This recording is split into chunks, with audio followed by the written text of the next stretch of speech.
काबिल और ज़हीन तलबा व तालिबात, आपके इंतहाई काबिल एहतराम वालिदैन और ज़रई कर्ज़ा हासिल करने वाले हमारे पाकिस्तानी नौजवान साथी, मेहमानान गिरामी, ख़वातीन व हज़रात, अस्सलामु अलैकुम। आज मैं यहाँ पे इस अजीम दरसगाह बहाउद्दीन ज़िक्रिया यूनिवर्सिटी में जब मैं यहाँ पर पहुँचा तो मेरी यादें उस साल में घूम गई जब मैं यहाँ पर आया था और इस अजीम दरसगाह के अजीम स्टूडेंट्स को हमने यहाँ पर सिर्फ और सिर्फ उनकी मेहनत और शबाना रोज़ मेहनत की बना पर मेरिट पर उनको हमने लैपटॉप्स दिए थे। और आज दोबारा मुझे यहाँ पर आने का मौका मिला तो मैं आपकी खिदमत में चंद बातें अर्ज करना चाहता हूँ। अभी यहाँ पर आपने खुद कौम की बेटी से सुना कि उनके वालिद इस दुनिया में नहीं हैं और उनकी वालदा मोहतरमा मेहनत करके रिज़्क़ हलाल कमाकर उनकी पढ़ाई का इंतज़ाम कर रही हैं। और आज वो कितने एतमाद के साथ, इनकिसारी के साथ, मगर एतमाद के साथ वो बेटी कह रही थी कि मैंने बेपनाह मेहनत की और मैंने ये तमाम मराहिल मेरिट पर मैंने अबूर किए। मेरे नौजवान कौम के अजीम बच्चों, तलबा व तालिबात, मैं आपको यहाँ पर ये कहने आया हूँ कि मेरिट वो असासा है, मेरिट वो एसेट है जिससे कौमें बनती हैं और जो कौमें मेरिट से हट जाती हैं, सफारिश, करप्शन और अकरबा परवरी और दूसरी जो खराफात हैं, जब वो मिल जाएं तो वो कौमें तबाह हो जाती हैं। मैं आज आपके सामने आपका खादिम खड़ा हूँ, ये कहना चाहता हूँ कि हम सब इंसान हैं और गलती, इंसान गलती का पुतला है। अल्लाह ताला से हर वक्त माफ़ी और रहम मांगना चाहिए, लेकिन जो कौमें अपना सबक हासिल करती हैं, माजी की गलतियों से सबक हासिल करके आगे बढ़ती हैं, उन कौमों का रास्ता कोई नहीं रोकता। आज इंशाअल्लाह आप हमारा मुस्तकबिल हैं, आपके हाथ में पाकिस्तान की तरक्की और खुशहाली की कुंजी है। ये 1 लाख जो लैपटॉप्स जो पूरे पाकिस्तान में तकसीम किए जा रहे हैं, मेरी नज़र में ये आटे में नमक के बराबर हैं। अगर वसाइल हों तो 1 लाख नहीं, 1 करोड़ लैपटॉप्स वो मैं आपकी खिदमत में हाजिर करूं और पाकिस्तान को आप अजीम बनाएं। वसाइल की कमी की बुनियाद पर हमें 1 लाख लैपटॉप पर इक्तफा करना पड़ा। इसके अलावा कल मैं इस्लामाबाद में पाकिस्तान एजुकेशन एंडोमेंट फंड, जो कि आपको याद होगा, आपके असातिज़ा कराम को, वाइस चांसलर्स को, स्टूडेंट्स को याद होगा, जब मैं पंजाब में था बतौर खादम तो यहाँ पर हमने स्कीम शुरू की थी, पंजाब एजुकेशन एंडोमेंट फंड, पीफ। याद है आपको? ने जोर से बताएं, याद है कि नहीं याद है? अगर पीफ के यहाँ पर कुछ स्कॉलर्स बैठे हैं पंजाब एजुकेशन एंडोमेंट फंड के, तो जरा हाथ खड़ा करें। पीफ ने लाखों, जिस तरह लाखों बच्चों और बच्चियों को 22 अरब रुपए के स्टाइपेंड दिए। और आपने देखा इस डॉक्यूमेंट्री में कि उनमें से हर साल 40-50 बच्चों का और बच्चियों का एक कंटिंजेंट यूरोप की दरसगाहों में जाता था उसमें हम पाकिस्तान की बाकी सूबों के जो हाई अचीवर्स उनको भी शामिल करते थे और वो जाके यूरोप की दर्सगाहों में जाते थे। एक दिन एक बच्चा जिसको मैंने सी ऑफ किया लाहौर एयरपोर्ट पर उस काफिले को, तो वो बच्चा मुझे मिला। तो जब वापस आए तो फिर मैंने उनको लाहौर एयरपोर्ट पर रिसीव किया, तो मैंने देखा उस बच्चे का जो लेवल ऑफ कॉन्फिडेंस है वो बहुत ज़्यादा आसमानों से बातें कर रहा है। मैंने कहा भाई अभी 1.5-2 महीने पहले हम मिले थे तो आप ज़रा हिचकिचा के बात कर रहे थे, तो अब माशाल्लाह बड़ा आप में एतमाद आया है। उसने कहा कि शहबाज शरीफ साहब, मैं हाइडलबर्ग यूनिवर्सिटी गया हूँ, मैं एडिनबरा यूनिवर्सिटी गया हूँ, वहाँ पर उनके उस्तादों से उनसे बात की, वहाँ पर स्टूडेंट से हम मिले घुले। तो मैंने कहा कि ये कोई दूसरी कोई आसमानी मखलूक तो नहीं है, ये हमारी तरह है। मैंने लालटेन के नीचे पढ़ लिख कर मैंने फर्स्ट डिवीज़न हासिल की है, ये कौन है? मैं इंशाल्लाह आगे निकलूंगा और पाकिस्तान में अपना नाम पैदा करूंगा। ये है वो जज्बा, ये है वो कमिटमेंट जो कि आज इन बच्चों के चेहरों से झलक रही है। मैं आपको ये बताना चाहता हूं कि यहाँ पर आपने देखा किसी को ज़रई कर्जा 20 लाख, 15 लाख, 25 लाख मिला अभी, और यहाँ पर किसी किस्म की, क्योंकि आप कौम के मुस्तकबिल हैं, और बाखुदा ये मैं बात सिर्फ लफाजी के तौर पर नहीं कह रहा, दिल की अमीर गहराइयों से कह रहा हूँ, क्योंकि जिस तरह ये बच्ची नईमा और इस तरह के बच्चे, अभी 2 बच्चे मुझे मिले जो कि जिन्होंने मेरिट पर ये लैपटॉप हासिल किया।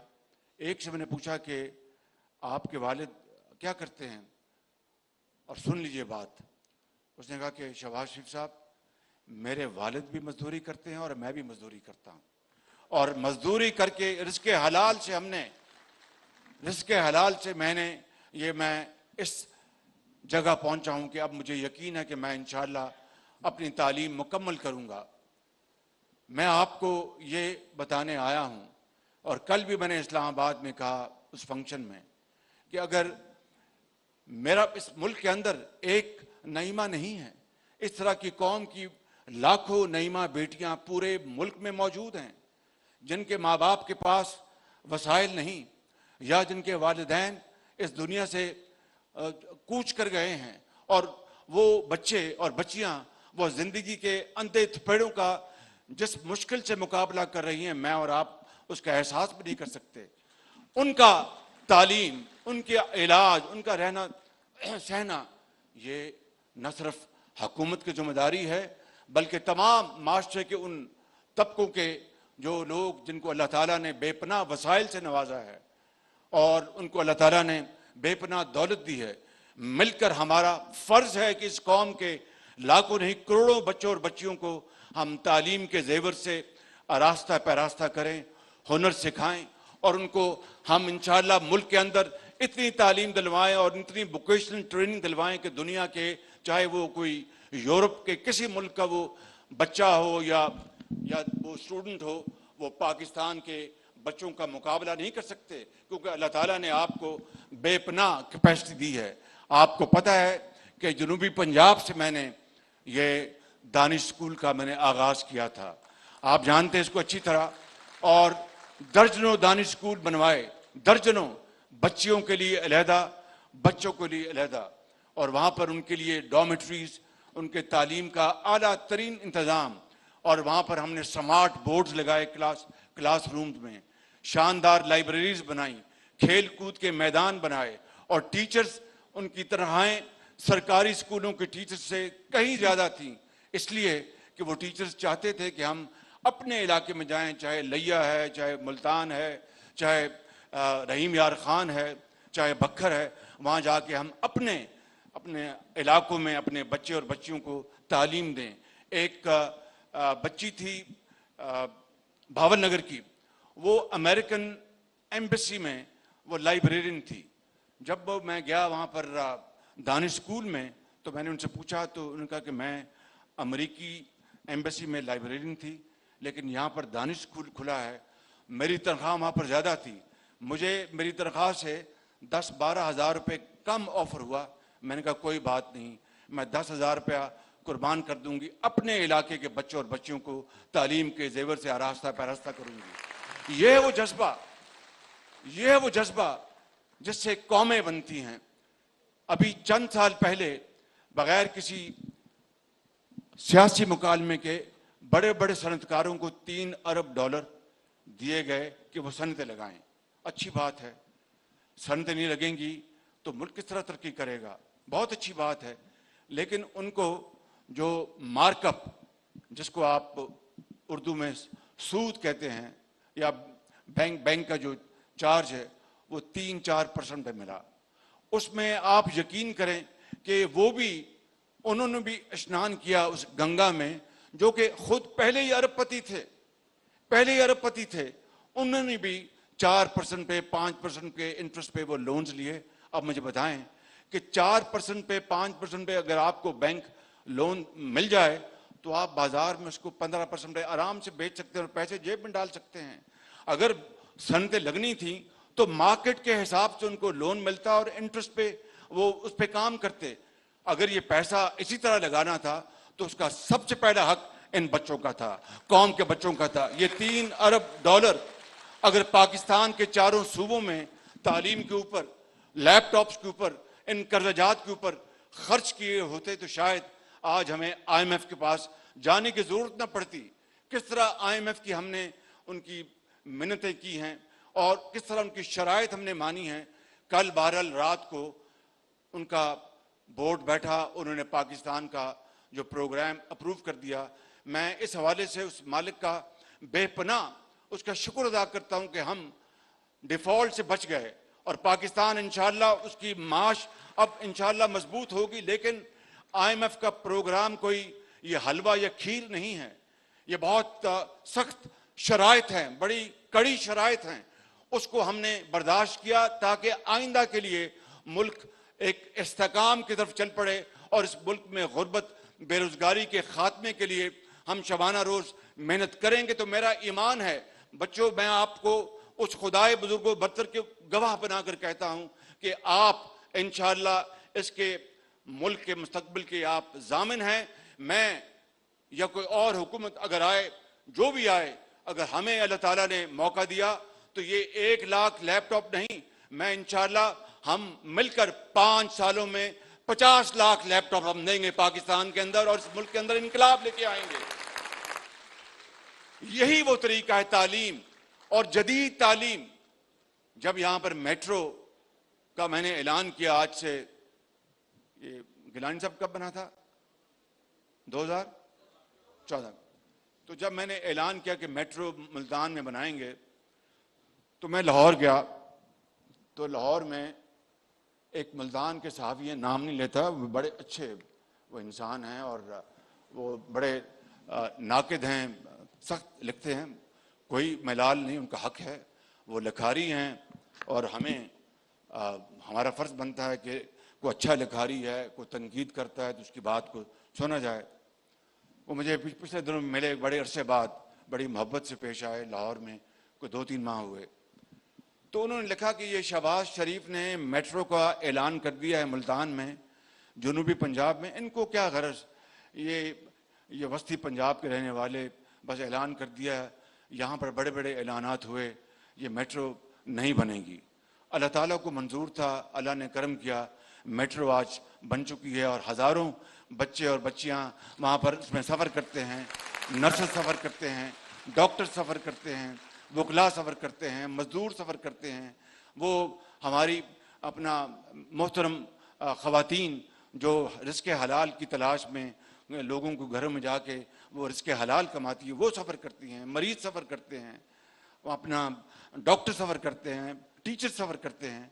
तो आज ये मेट्रो अल्हम्दुलिल्लाह इस बात की गवाही दे रही है कि अगर नीयत नेक हो और अगर नीयत में कोई फतूर ना हो तो फिर अल्लाह ताला वसाइल पैदा करता है और हिम्मत दे तो इस तरह की चीज़ें बनती हैं। मैं आज इस मेट्रो की मिसाल देकर आपको, भी मैंने जो चीफ मिनिस्टर पंजाब बैठे हैं इनकी खिदमत मैंने गुजारिश की कि आज मैं अभी होके आया हूँ, मैं ये निश्तर हॉस्पिटल एक्सटेंशन जो उसकी 2018 में हमने प्लान की थी और सारा उसके कागजी कार्रवाई कर ली थी। उसके बाद जो हुआ वो आप बेहतर उसके जज हैं, मुझे उसके बारे में कुछ नहीं कहना, लेकिन ये वज़ीर आला बैठे हैं, जब से ये आए हैं दिन रात काम कर रहे हैं और मुझसे इन्होंने वादा किया है कि 30 सितंबर को इंशाल्लाह ये नेशनल हॉस्पिटल नंबर 2 मुकम्मल हो जाएगा। मैं आज आपको ये कहना चाहता हूँ, मेरे नौजवान साथियों, कौम की बेटों और बेटियों और यहाँ पर अजीम अजहान बैठे हैं, कि अगर अल्लाह ताला ने मौका दिया तो इंशाल्लाह हमें दिया तो यहाँ पर मैं इंशाल्लाह जिंदगी रही तो मेडिकल सिटी बनाऊंगा मुल्तान में इंशाल्लाह ताला। मेडिकल सिटी जहाँ पर रिसर्च भी होगी, जहाँ पर डेवलपमेंट भी होगी, जहाँ पर यूनिवर्सिटी भी होगी, नर्सिंग स्कूल भी, कॉलेज भी होगा और बेहतरीन यहाँ पर सहूलतें होंगी। जिस तरह मैंने PKLI हमने लाहौर में बनाया, इसी मेयार का वो मेडिकल सिटी होगा मुल्तान में, ताकि जनूबी पंजाब वालों को ये एहसास, उनका हक है, कोई उनके ऊपर एहसान नहीं कि हमें यहाँ पर मेट्रो बनाई जा रही या अस्पताल बन रहा है, यहाँ पर बर्न सेंटर जो बनाया गया था जिसका मैं इफ्तिताह करने आया था, ये आपके ऊपर एहसान नहीं है, ये आपका हक है और आपको हक लेने के लिए पूरी आवाज बुलंद करनी चाहिए। उसके लिए पूरी तरह आपको अपनी इज्तिमाई कुव्वत का इजहार करना चाहिए। मैं आपको ये कहना चाहता हूँ, बतौर खादिम पाकिस्तान के इंशाअल्लाह मेडिकल सिटी यहाँ पर बनाएंगे। अगर अल्लाह ताला ने मौका दिया तो फिर आप देखेंगे कि ये एक ऐसा मेडिकल सेंटर होगा जिस तरह मैं PKLI के बारे में कहता हूँ कि this is Harvard of Pakistan, तो ये मुल्तान का जो मेडिकल सिटी है इंशाअल्लाह ये भी दुनिया के बेहतरीन सिटीज का मुकाबला करेगा और मुल्तान नहीं बल्कि पूरा जनूबी पंजाब इंशाअल्लाह इससे फैज़याब होगा। मैं यहाँ पर जो हमारे ZTBL के जो प्रेसिडेंट हैं उनका भी शुक्रिया अदा करता हूँ, जिन्होंने ये ज़रूरी कर्जे नौजवानों को देने में हमारी बड़ी मदद की है। और मैं यहाँ पर ऐलान करना चाहता हूँ कि यहाँ पर हम शुजाबाद फ्लाईओवर बनाने का मैं ऐलान कर रहा हूँ कि शुजाबाद में हम फ्लाईओवर बनाएंगे ताकि वहाँ पर लोगों को सहूलत मिले।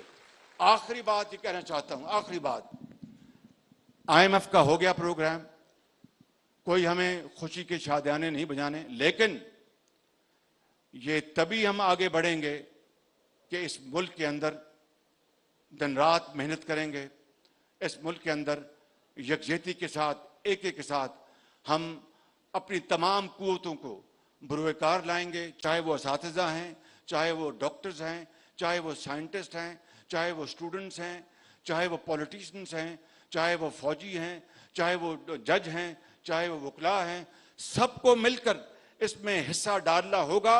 तो फिर पाकिस्तान इंशाअल्लाह, मेरी बात लिख लें, फिर पाकिस्तान खुदा के फजल करम से फिर हमें मांगने की जरूरत नहीं पड़ेगी।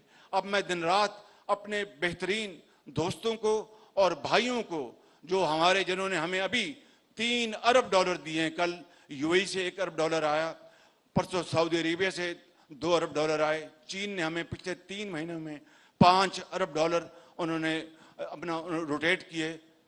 ये कब तक हम ये जिंदगी बसर करेंगे? कब तक इस तरह हम मांगते रहेंगे? आज वक्त आ गया है, 75 साल बाद उनको अब यकीन हो गया है कि पाकिस्तानी जो हैं वो अपने पांव पे खुदा न खास्ता खड़े नहीं हो सकते, ये हमेशा ये कशकोल लेके आएंगे। आपने साबित करना है इन लैपटॉप्स के जरिए, अपनी मेहनत के जरिए, शबाना रोज मेहनत के जरिए, परफॉर्मेंस के जरिए कि आप मांगने नहीं आए, आप देने आए। इंशाल्लाह वक्त आएगा इंशाल्लाह ताला, मगर उसके लिए शबाना रोज कुर्बानी और मेहनत की जरूरत है। मैं आखिर में यहाँ पर हजरत इकबाल के उसी शेर से मैं अपनी बात का इख्तिताम करूंगा कि तमन्ना आबरू की है अगर गुलजार हस्ती में, तमन्ना आबरू की है अगर गुलजार हस्ती में, तो कांटों में उलझकर जिंदगी करने की खू कर ले, और नहीं ये शान खुददारी चमन से तोड़कर तुझको कोई दस्तार में रख ले, कोई ज़ेबे गुलो कर ले। इकबाल कहता है कि मुसलमान तुम्हें क्या हो गया? ये 1857 कि वो जंग आज़ादी का ज़माना है, जब जो टोडीज थे अंग्रेज के, उनके अंग्रेज के साथ लग गए। तो इकबाल ने कहा कि मुसलमान, वो फूल जो होता है बाग में, उसकी मिसाल दी कि तुम तो अंग्रेज के टोडी बन गए हो, तुम्हें तो अल्लाह ताला ने इस दुनिया में पैदा किया, अपना झंडा बुलंद करके पूरी दुनिया को आगे, आप पाकिस्तान और मुसलमान आगे होंगे तो तुम्हें क्या हो गया, और तुम बन गए हो। और फूल जो चमन में पैदा होता है वो बगैर कांटों के पैदा नहीं होता। कॉटन, आप कॉटन को फुट्टी को जब आप वो गुजारते हैं, उससे कितनी तकलीफ से वो उसको फुट्टी को कितनी तकलीफ पहुंचती है, फिर वो धागा बनता है, फिर वो जिसको सूतर कहते हैं आप, फिर वो कपड़ा बनता है। वो कई मरहलों से उसको गुजरना पड़ता है, तब जाके वो कपड़ा बनता है। इसी तरह फूल जो है, कभी फूल कांटों के बगैर पैदा हुआ? इसी तरीके से अगर जिंदगी में आपने मकाम बनाना है, अपने आप को मुमताज गिनवाना है, तो मेहनत कुर्बानी के बगैर नहीं होगा। इसलिए मैं आपको ये अपनी इंतहाई हकीर जो बातें पेश कर रहा हूं, उसका जो कंक्लूजन ये है कि जब अपना काफिला अज़्म यकीन से निकलेगा, जब अपना काफिला अज़्म यकीन से निकलेगा, जहां से चाहेंगे रास्ता वहीं से निकलेगा। वतन की मट्टी मुझे एड़ियां रगड़ने दे, मुझे यकीन है चश्मा यहीं से निकलेगा।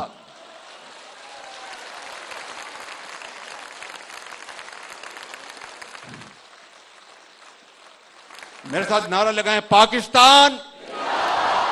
अभी आवाज आपने जो हमसाया मुल्क है उससे भी आपने आवाज पहुंचानी है। पाकिस्तान, कायदे आजम, खुदा हाफिज, अल्लाह ताला आपका हामी नासर। बहुत